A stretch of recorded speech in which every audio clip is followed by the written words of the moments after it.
Hi, this is Mr. Hem here again.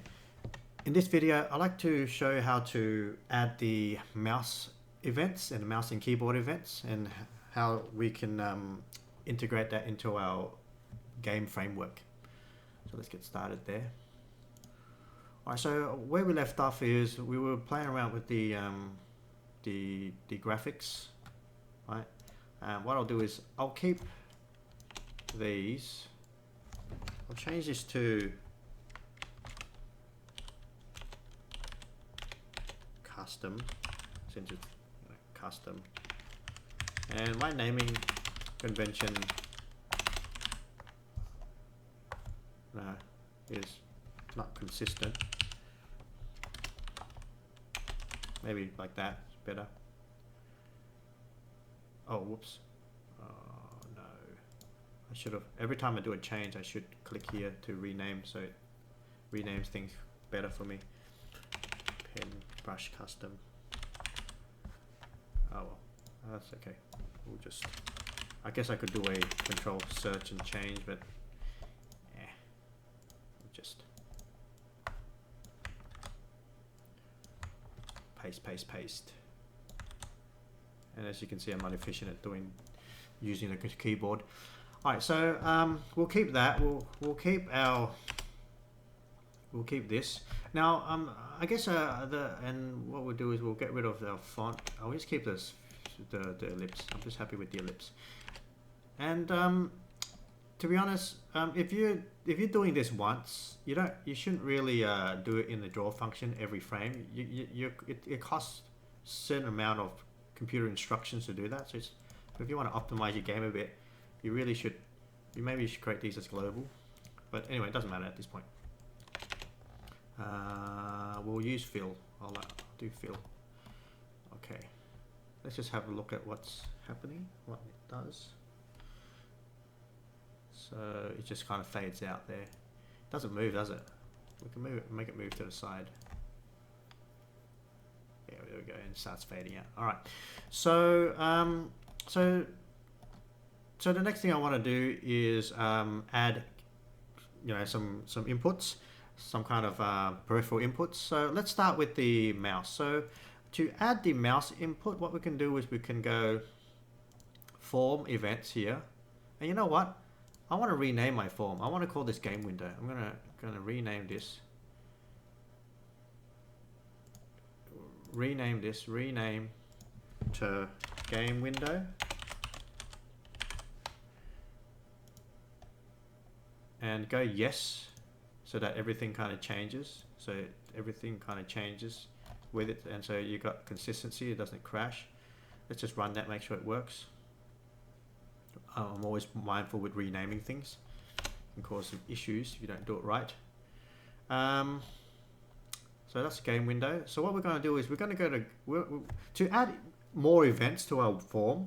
We can go to the forms events here, which is our game window now. And we can select certain events over here that we want to add. And one of the ones we want to add is mouse click.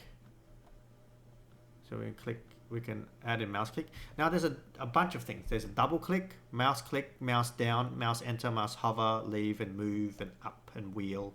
What else is there? There's that many. Click is for registering kind of a down and then an up action. So you kind of got registers two actions. You can register two actions. Double click, it registers a double click. You got to double click down, up, and then it will register that. Down is when you kind of click it down. So when you lift it and release the mouse, it won't register that release. It will only register the down. Enter is a good one. If you enter form, like your mouse enters the form, you can do something. That's an event. Hover is one where you're just hovering over the form. And this is related to the actual form. So if it's on a different object, then it'll be related to that object. Move is when you're moving around in the form. And up is when you release the mouse. So when you click down, it won't trigger this event, but when you release the mouse, it will trigger. And then we've got wheel here, which is triggered when you spin the wheel of your mouse. If your mouse has a wheel, in between your left and right button. I'll use. I can use click. I prefer to separate down and up personally, but for now we'll just use a click. And what I want to do is when I click the mouse, we're going to get some arguments in here. This thing will tell us what has been clicked and where it was clicked. So I can go e dot. So this particular mouse arguments, it's got a bunch of things that I can get. I can get the position that I clicked separately, or the location. I can get kind of a delta here, kind of how much is moved in a sense. Click, how many, we can see what that information is. I can't quite remember at this point. And then we've got the button. So let's say we want to check if it's a left button. Click. So we can go if e button equals to left button click. We can do something. Now here's the catch. I don't necessarily want to do all of my game logic in here. Right, I want this to kind of flag something so that I can use it in here and here. So I want this just to kind of do one thing and then kind of forget about it.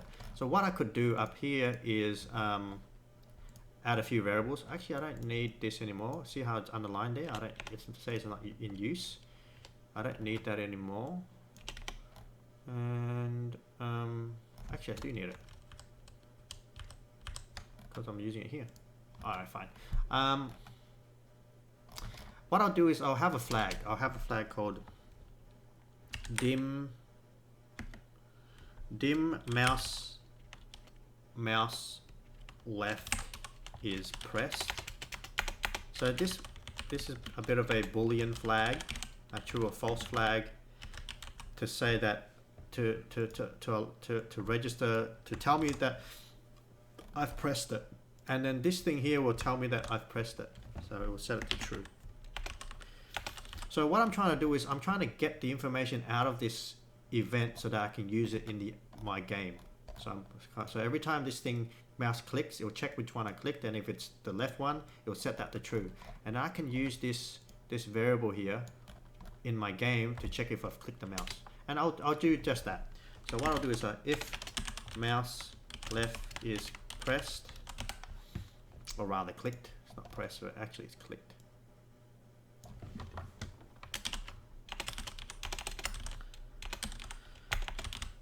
It's clicked.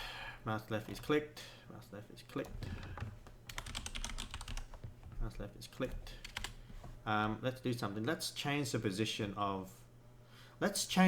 to where I clicked it, where I clicked the mouse.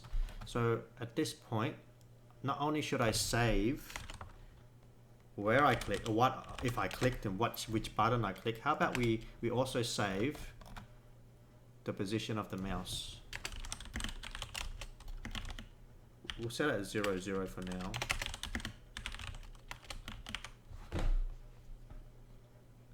And then over here we'll go mouse x equals to e dot x, because e is the information we're getting from the event on a mouse click, and e dot y there. So now that gives me kind of, so now we can check a few things.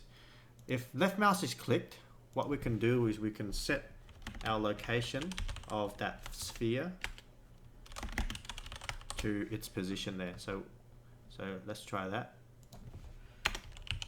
So wherever I click the mouse, it will register the mouse positions and then give those mouse positions to basically this sphere, this ellipse, sorry, right there.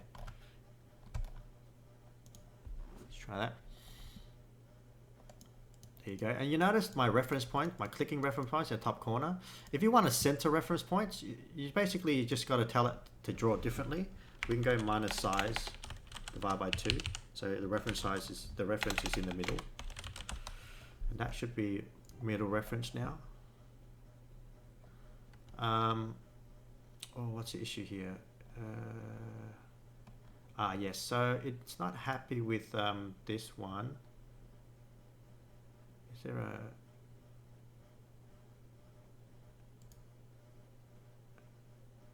a... yeah, so it's a data type, I think.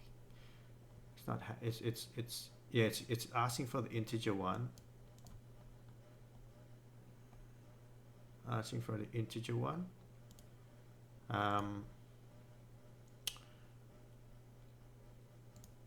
I will have to, what about if I went, oh, just to force that into a,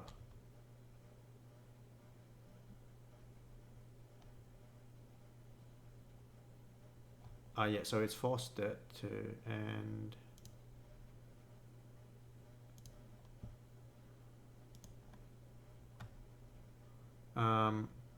this is an integer. These are objects. Ah, okay. I think I should go as single. So I need to specify, I forgot to specify the data type, and it's getting confused as to, you know, what data type this is, so it doesn't know which overload to use. What else? What other issue is it? Oh, and the size as well. Silly me. This is really bad programming practice. I should go as single. Single is a floating point. Equals 0. As single.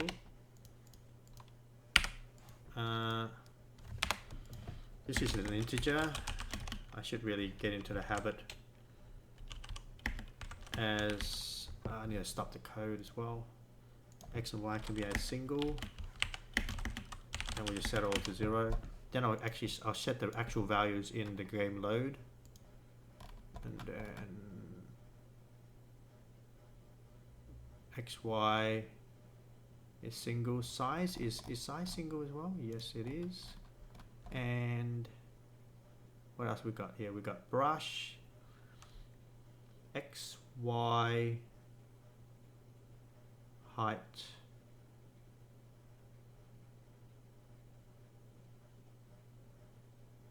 alright, so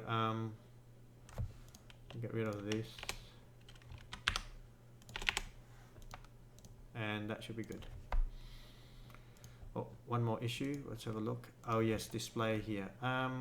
Display is size. This thing is, should be capital S, isn't it?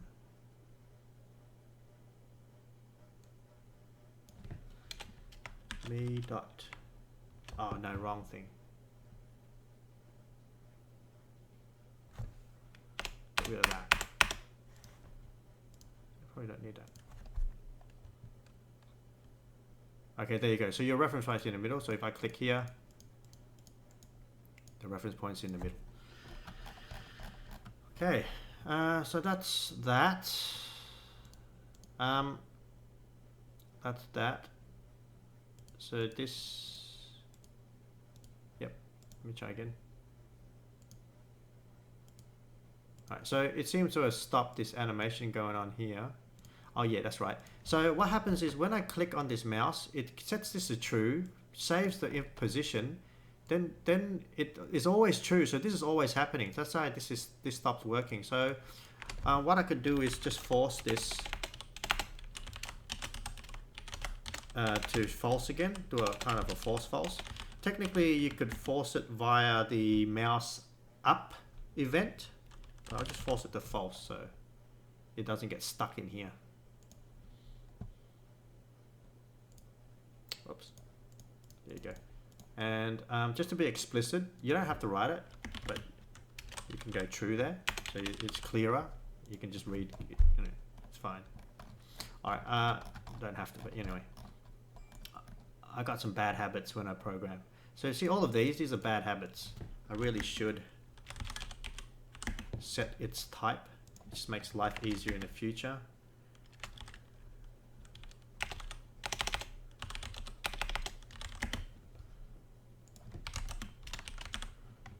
So I'm just lazy. It's not good. It's not a good habit. So set all the data types. All right, beautiful. So that's one way we can handle mouse inputs. Now let's have a look at our time. I think the time's kind of up. So in the next video, we'll look at how we hook into the keyboard presses. See you in the next video.